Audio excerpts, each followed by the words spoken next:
에베소서 5장 15절부터 끝절까지 함께 교독하실 때 살아계신 하나님의 음성을 들으시기 바랍니다.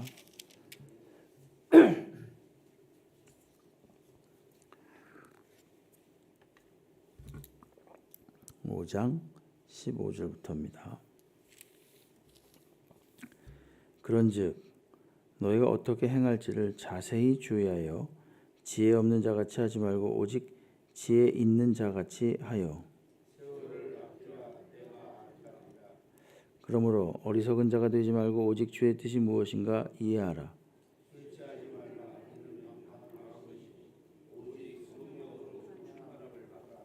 시와 찬송과 신령한 노래들로 서로 화답하며 너희의 마음으로 주께 노래하며 찬송하며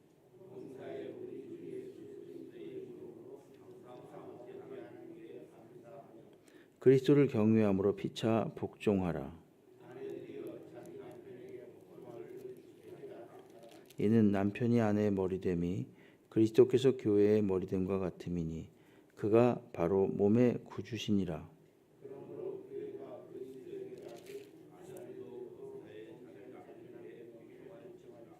남편들아 아내 사랑하기를 그리스도께서 교회를 사랑하시고 그 교회를 위하여 자신을 주심같이 하라.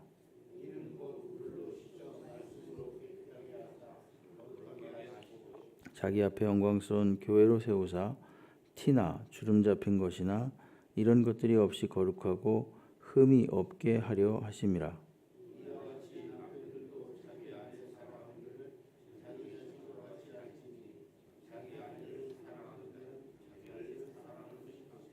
누구든지 언제나 자기 육체를 미워하지 않고 오직 양육하여 보호하기를 그리스도께서 교회에게 함과 같이 하나니.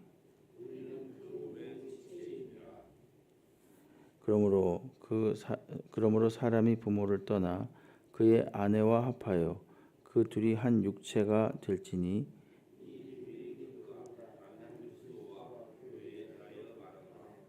그러나 너희도 각각 자기의 아내 사랑하기를 자신같이 하고 아내도 자기 남편을 존경하라. 아멘. 할렐루야. 오늘 새벽에 나오신 성도님들 하나님께서 크신 은혜와 평강과 또 기도 응답으로 함께 하시기를 주의 이름으로 축원합니다.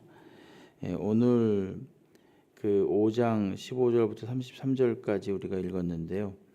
그 32절이 핵심 구절입니다. 그게 뭐냐면은 이 비밀이 크도다. 나는 그리스도와 교회에 대해서 말하노라. 그러니까 그리스도와 교회의 관계 이것을 지금 말하면서 저희들이 어떻게 행해야 될지를 구체적으로 이야기를 하고 있습니다. 먼저는 본인 자신에 대한 이야기를 하고 있는데 15절에 보게 되면은 어떻게 행할지를 자세히 주의하여 이런 표현을 쓰고 있습니다. 자세히 주의하여. 이것은 세밀하게 잘 살피는 거죠. 함부로 행하지 않는 거죠. 그럼 지혜 있는 자같이 하라 이렇게 말합니다. 지혜라는 것은 그 다음을 보는 사람 그런 걸 지혜자라 그럽니다. 그렇죠? 지혜자라는 것은 다른 것이 지혜자가 아니라 이 일이 과연 어떻게 어떤 결말을 내고 어떤 그 반응을 보일 것인가 하는 겁니다. 내가 말한 것, 내가 글을 쓴 것, 내가 누군가에게 어떤 행동을 한 것 이런 것들이 있지 않습니까? 그런 것들이 그 다음에 어떻게 어떤 결과로 나타날지를 아는 게 지혜입니다. 그래서 지혜로운 사람은 항상 신중할 수밖에 없죠. 내가 이렇게 행하는 것이 그 다음에 어떤 파급 효과, 어떤 결과를 맞이할 것인가. 지혜 없는 사람은 그냥 생각나는 대로 막 말하는 거죠. 나오는 대로. 아무 생각 없이. 상대방에 대한 배려가 전혀 없고 앞으로 어떤 이것이 내가 말한 것이 어떤 파급 효과가 있을지에 대한 어떤 결과가 있을지에 대한 것이 없는 거예요. 그러니까 이건 지혜가 없는 거죠. 다른 말로 미련한 겁니다. 그냥 막 나오는 대로 말하는 거죠. 나오는 대로. 그렇게 되면 이게 주워 담을 수가 없어요. 그런 말 있지 않습니까? 지나간 과거의 말은 티끌 하나도 되돌릴 수 없다. 지나간 과거의 말은 티끌 하나도 못 돌이키는 거예요. 그런데 그걸 갖다가 지혜 없으면 그냥 막 하는 거죠. 이제 그러지 말란 얘기입니다. 그리고 16절에 보면 세월을 아끼라 때가 악하니라 이렇게 이게 굉장히 유명한 말씀이죠. 세월을 아끼라는 말은 정확히 말하면 시간을 돈 주고 살아 이런 뜻입니다. 어떻게 해서든지 오늘 내게 주어진 이 시간들을 귀하게 여기라는 거죠. 때가 악하기 때문에 그렇습니다. 하나님의 뜻을 거역하는 자들이 주류를 이루고 있는 이 때에 이 시간을 아끼고 귀하게 여겨서 하나님의 뜻이 무엇인가를 잘 분별하라. 17절에 그렇게 나오죠. 오직 주의 뜻이 무엇인가를 이해하라. 어리석은 자, 그 다음에 주의 뜻이 무엇인가를 이해하는 자, 이렇게 이것도 비교하고 있죠.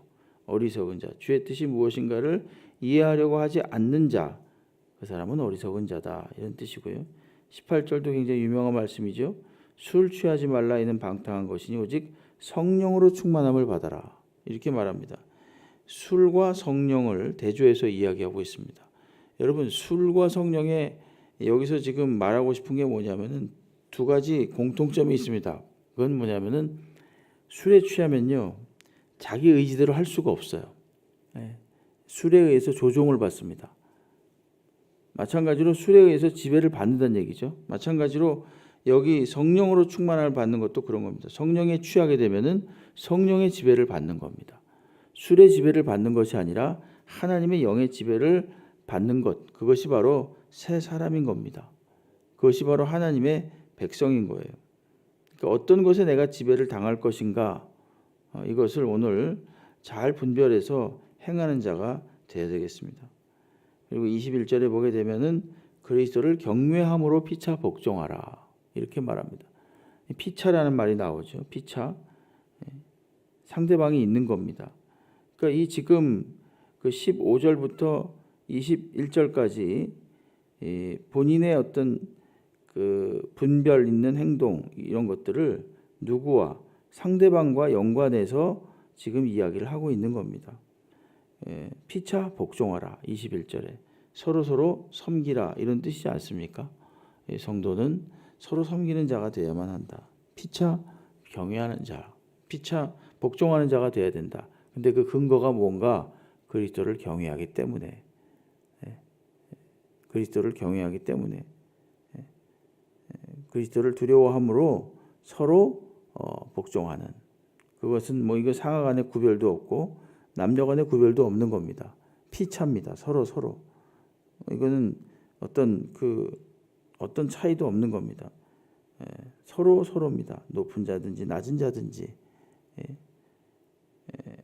연세가 있는 자든지 없는 자든지 남자든지 여자든지 약한 자든지 강한 자든지 서로 복종하는 겁니다. 서로 그리스도에는 서로 복종하는 거지 네가 나한테 일방적으로 어떻게 해야 된다 그런 게 없는 겁니다. 피차 복종하라 이렇게 말합니다. 그리고 이제 아내와 남편에 대해서 쭉 이야기를 하지요. 22절부터 시작해가지고 끝까지 이야기를 하는데 아내는 남편에게 복종하고 남편은 그리스도께서 자신의 몸을 교회를 위하여 주심과 같이 아내를 사랑하라 이렇게 말합니다. 복종이라는 것은 자발적인 순종을 의미하는 겁니다.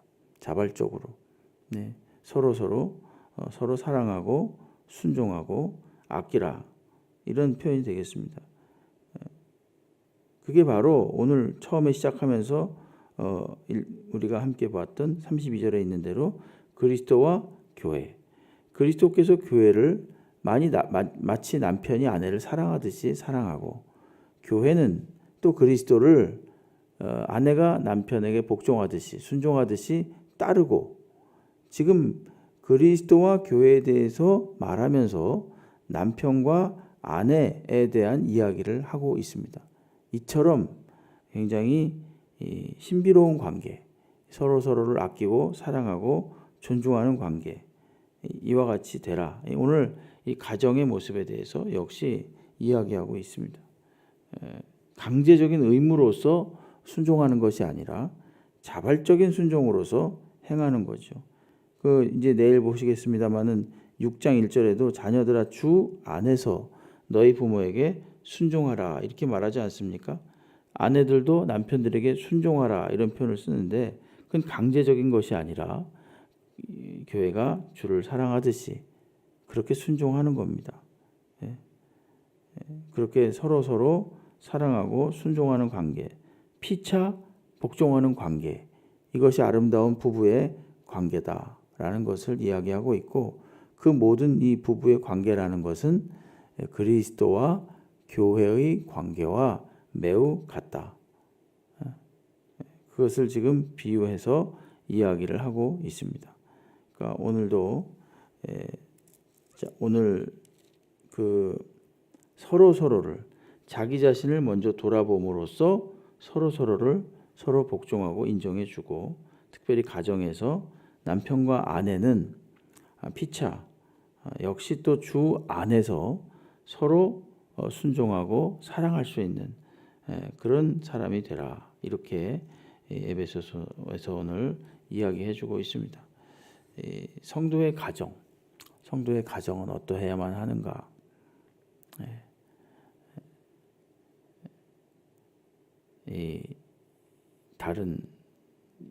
다른 가정과 그렇게 큰 차이가 없겠죠. 그러나 큰 차이가 나는 게 있다면 주일날 저 가정은 늘 항상 주를 섬기기 위해서 교회를 가는구나라는 거.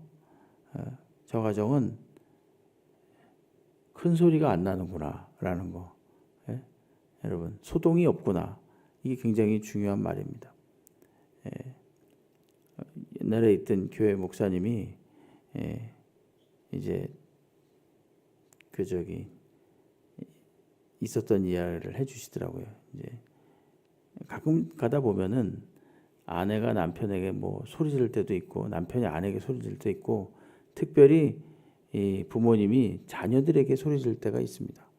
본의 아니게 뭐 그럴 수 있죠. 그럼 이제 그 목사님이 항상 그런데요. 소리 지르지 말라고.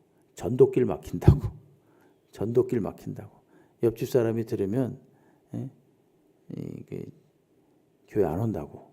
이런 어떤 이야기를 했던 게 기억이 나네요. 여러분, 우리 교회도 마찬가지입니다. 교회에 무슨 소동이 있고 어떤 불협화음이 있으면요, 동네에서 더 잘합니다. 그래서 저 교회는 뭐 시끄러운 교회다. 저 교회는 늘 싸우는 교회다. 그렇게 만약에 소문이 나면요, 하나님이 안 보내주겠죠. 왜냐하면 그 영혼이 와서 상처만 받을 게 뻔하니까. 그래서 언제나 서로 사랑하고 서로 피차 복종하고 서로 존중해주고, 특별히 지혜 있는 자처럼 자세히 잘 하나님의 뜻을 살펴서 도대체 이 일이 어떤 결과를 맞이할 것인가를 곰곰이 잘 생각하고 그리스도인으로서 신중하게 행할 수 있는 저희가 되기를 주의 이름으로 축원합니다.